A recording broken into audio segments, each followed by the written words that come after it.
ఈ ఇండ్లు ఒక్కసారి బాగా చూడండి. దక్షిణ వీధి కలిగిన స్థలం, ఇట్లా పశ్చిమ వీధి కలిగిన స్థలం.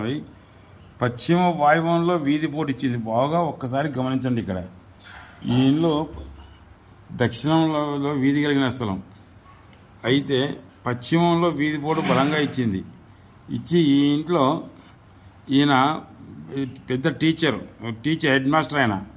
ఆయన కొడుకులు ఇద్దరు, ఒకరు డాక్టరు, ఒకరు సాఫ్ట్వేర్ ఇంజనీర్.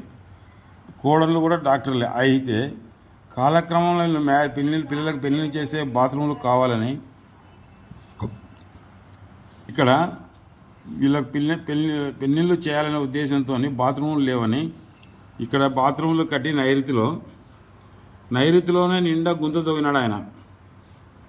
అప్పుడు నైరుతిలో గుంత తోగి ఈ కంపౌండ్ ఇట్లా పెంచుకున్నాడు. పెంచినప్పుడు నైరుతి తగ్గి వాయువ్యం పెరిగినట్టు అయింది.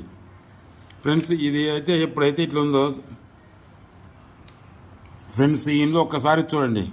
ఇదల్లా ఒకసారి దక్షిణం ఖాళీ స్థలం వదిలి ఉత్తరం అద్దు చేసి నిర్మించినారు. అయితే గృహంలో బాత్రూములు గుంతలు ఏమీ లేవు. అప్పట్లో ఇక్కడ బాత్రూములు గుంతలు ఏమీ లేవు. అయితే ఆ గృహానికి పశ్చిమ వాయు వీధి పోటు వలన ఆ ఇంటి యజమాని టీచర్గా ఉన్నాడు. ఆయన కుమారుడు ఒకరు డాక్టరు, ఇంకో కుమారుడు గవర్నమెంట్ ఇంజనీరు. ఆయన ఉపాధ్యాయుడిగా మంచి పేరుంది. 20 ఎకరాల మాగాణి పొలం ఉండి బాగా ధనవంతుడు. అయితే కొడుకుల పెళ్ళిళ్ళు చేసినప్పుడు నిండా నైరుతిలో బాత్రూమ్ లెట్రిన్ కట్టినాడు. గుంతలు కూడా నైరుతిలోనే తవ్వినాడు. పశ్చిమ వీధి పోటు వలన ఆయన ఉపాధ్యాయుడు, ఆయన కుమారుడు ఒకరు డాక్టరు, ఒకరు ఇంజనీరు, కోడలు కూడా ఒకరు డాక్టరు, ఒకరు ప్రభుత్వ ఉద్యోగస్తురాలు. పశ్చిమ వీధి పోటు వలన మంచి ఉద్యోగస్తులు అయిన దక్షిణ నైరుతిలో గుంతలు వాళ్ళని విపరీతంగా చెడుపు చేసి ఆ ఇండ్లు మొత్తం అందరినీ ఒకటేసారి చనిపోయేలా చేసినాయి. చూడండి ఫ్రెండ్స్, పక్క పటంలోనే ఉన్న ఇండ్లు అదంతా ఒకటి. ఈ పక్క పటంలోని ఇండ్లు ఒక్కసారి గమనించండి. ఆ ఇండ్లు దక్షిణ వీధి కలిగిన స్థలం. దీనిని నైరుతి బ్లాక్ అంటారు. ఇది శాస్త్ర ప్రకారం నిర్మిస్తే మహత్తరంగా రాణిస్తుంది.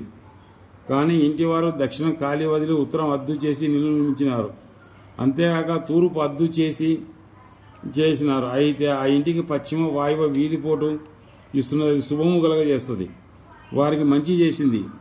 తూర్పు ఉత్తరం హద్దు చేయడం వలన ఈశాన్యం మూతపడినట్టు అయినది. దక్షిణం ఖాళీ వదిలి బాగా రాణించినారు. అయితే ఒక్కొక్క మూల దోషం ఒక్కొక్క తీరుగా ఉంటుంది. ఒకటి పశ్చిమ వాయు వీధి పోటు వలన ఆ ఇంటి యజమానికి ప్రభుత్వ ఉద్యోగంలో ఉన్నాడు, టీచర్గా ఉన్నాడు. ఆయన కుమారులు ఒకరు డాక్టర్గా ఉన్నారు, ఇంకొకరు ఇంజనీర్గా ఉన్నారు. కోడళ్ళ విషయానికి వస్తే ఒక కోడలు డాక్టరు, ఒక కోడలు గవర్నమెంట్ ఆఫీసర్. పశ్చిమ వీధి పోటు వలన వాళ్ళు మంచి పొజిషన్లో ఉన్నారు. చెడు స్థానాల వలన చెడు జరిగినది. ఉత్తరం తూర్పు కలిసిన మూల ఈశాన్యం అవుతుంది. ఈ మూల మూతపడి దాని ప్రభావం ఆ ఇంటికి సంతతికి లేదు. ఈశాన్య దోషాల వలన నైరుతి దోషాలు తోడితే ఆ ఇంటి పెద్ద కుమారుడు దుర్మరణం పొందాడు. పెద్ద కోడలు కూడా స్వర్గస్థురాలైనది. దక్షిణ నైరుతిలో బాత్రూమ్ గుంతలు, లెట్రిన్ గుంతలు ఉండడం వలన రెండవ కొడుకు డాక్టర్ అయి కూడా పెళ్ళైన 1 సంవత్సరానికి ఆత్మహత్య చేసుకున్నాడు. దానికి తోడు ఉత్తరం అద్దైతే ఆకస్మిక మరణం అని చెప్పుకున్నాం కదా, అలాగే జరిగింది. దక్షిణం ఖాళీ వదిలి పల్లంగా ఉన్న నడి వయసులకే యముల దర్శనం ఆకస్మికంగా కలగ తప్పదు.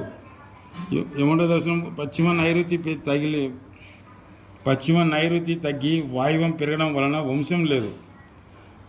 ఇక్కడ దక్షిణం పల్లంగా ఉన్న నడి వయస్కులుగా ఆకస్మికంగా యముల దర్శనం కలగ తప్పదు. యమపట్ల దర్శనం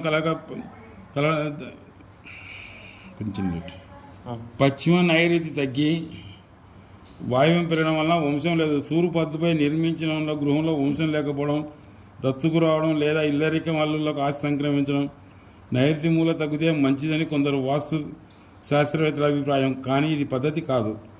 నైరుతి తగ్గినది అంటే దక్షిణ ఆగ్నేయం కానీ లేదా పశ్చిమ వాయువ్యాన్ని పెరిగినట్టే. అయితే ఒక తరం యోగిస్తుంది, తర్వాత విపరీతంగా దెబ్బతీస్తుంది. ఎందుకంటే నైరుతి తగ్గితే నైరుతి ఈశాన్య కులతల కన్నా వాయువు ఆగ్నేయ కులతలు తేడా వచ్చి అంటే విశేషంగా నష్టపోవాల్సి వస్తుంది. చాప్టర్ క్లోజ్ అవుతుంది.